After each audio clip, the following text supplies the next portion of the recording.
রহমতুল্লাহি ওয়া বারাকাতুহু। আজকে আপনাদের সাথে একটি গুরুত্বপূর্ণ বিষয় আলোচনা করব। দেখেন, মানুষের জীবনটা বহু বিচিত্রময়। আমার কাছে জীবনটা একটু অন্যরকম।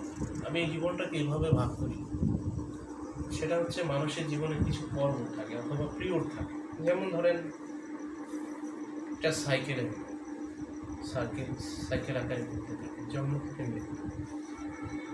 আমার জীবনটা ঠিক সেই রকম হতে পারে।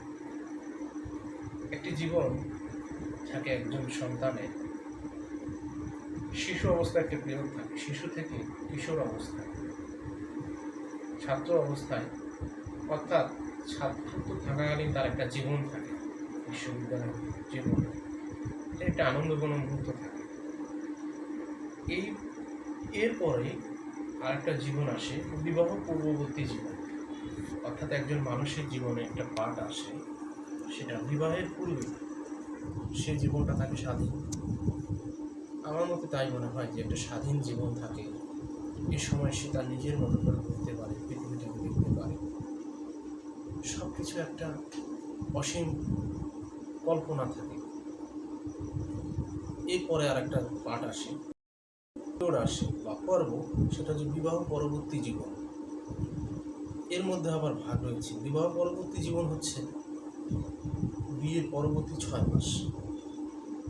নবদম্পতির যে একটা প্রেমালাপ আছে, নবদম্পতির একটি আনন্দ, অসীম ভালোবাসা আর আকাশ সমান স্বপ্ন নিয়ে দুজনের কাছে জড়িয়ে থাকা, এটা একটি অদ্ভুত, এটা একটা আল্লাহর বিশেষ নিয়ামত। বিবাহ পরবর্তী যে নবদম্পতি জীবন, এটা একটা অন্যরকম একটা অনুভূতি জায়গা, যেটা আপনারা যারা বিবাহ করেছেন এবং নবদম্পতি ছিলেন, এই সময়টা কত আনন্দময় ছিল আপনারা অবশ্যই।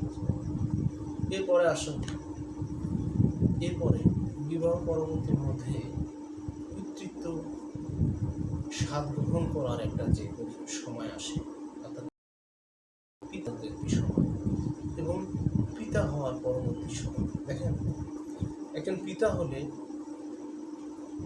সেই নবদম্পত্য জীবনটা থেকে সরে যেতে হয়। কেন? যখন সে একজন পিতা হয়, তখন সেই ব্যক্তি, সেই ছাত্রত্ব, সে বৈচিত্র্যময় জীবন, আনন্দময় জীবন, সেটা আর থাকে না। নবদম্পতির যে আনন্দঘন মুহূর্ত, নীল আকাশ স্বপ্ন, তখন আর থাকে না। যখন একজন মানুষের পিতা হয়ে যায়, তখন তাকে বাস্তবতায় বাস্তব বিষয়গুলো ভাবতে হয়। সে ব্যক্তি তখন আর ব্যক্তিত্বের মধ্যে থাকে না, তাকে ভাবতে হয় অন্যের জন্য, তার স্ত্রী, সন্তান, পরিবারের জন্য। এই জন্যেই একজন মানুষের বিবাহ পরবর্তী জীবনটা আসলে বাস্তব জীবন বলা যায়। তার মধ্যে কঠোর বাস্তবতায় রূপ নেয় যখন সে বিবাহ করে। এরপরে সে পিতা হতে থাকে। পিতার পরে ধারাবাহিকভাবে সে ক্রমান্বয়ে মানুষের দিকে একজন পরিপূর্ণ মানুষে পরিণত হতে থাকে। সাথে সাথে সে একজন দায়িত্বশীল মানুষ হয়ে যায়। এর মধ্যে পরিবারে তাকে অনেক সংগ্রাম করতে হয়। পরিবার, বাবা মা, নিজের স্ত্রী, সন্তান ইত্যাদিকে ব্যবস্থাপনা করার জন্য একজন পুরুষকে অনেক অভিনয় করতে হয়, নাটক করতে হয়।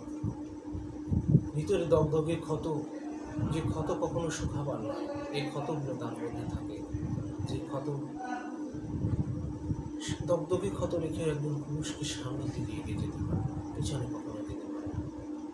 এর পরবর্তীতে সে মৃত্যুর দিকে ক্রমান্বয়ে এগিয়ে যায় মানুষটার মধ্যে। কিন্তু এই ক্ষেত্রে চিন্তা করলে ধারাবাহিকভাবে এবার পিতৃত্বের যে পর্বটা চলে যাওয়ার পরে একজন মানুষ বৃদ্ধ হতে থাকে, বয়সের সময় চলে যেতে পারে। সন্তানের যখন বিবাহ হয়ে যায়, তখন সন্তান বাবা মার কাছ থেকে দূরে চলে যায়। এই যে একটা গ্যাপ থাকে, যেটা সেই বাস্তব সময়গুলো থেকে অনেক দূরে সরে যায়। এরপরে এই বাস্তব জীবনকে আর ভালো লাগে না। একজন সন্তান যখন বাবা হয়, তখন সে পিতা সন্তানের কাছ থেকে দূরে যায়। এই জীবনটা সব শেষ পর্যায়ে আসে, একেবারে শেষ পর্যায়ে, চূড়ান্ত পর্যায়ে বৃদ্ধ। এই সময়টাই আসলে খুবই করুণ এবং নিদারুণ। এই সময়টাকে আসলে কারো কাছে যায় না।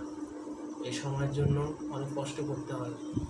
এই সময় সে সম্বল হয়ে দাঁড়ায় তার একমাত্র স্ত্রী, স্বামী এবং স্ত্রী, বৃদ্ধা এবং বৃদ্ধি। এই দুইজন গ্রামের ভাষায় স্বামী স্ত্রী বৃদ্ধ হলে তাদের মধ্যে যে ভালোবাসার মহব্বত নিয়ে বাঁচতে হয়। দিন শেষে মৃত্যুর কোলে ঢলে পড়ে জীবনের সমস্ত কর্মগুলো ইতি টানতে হয়।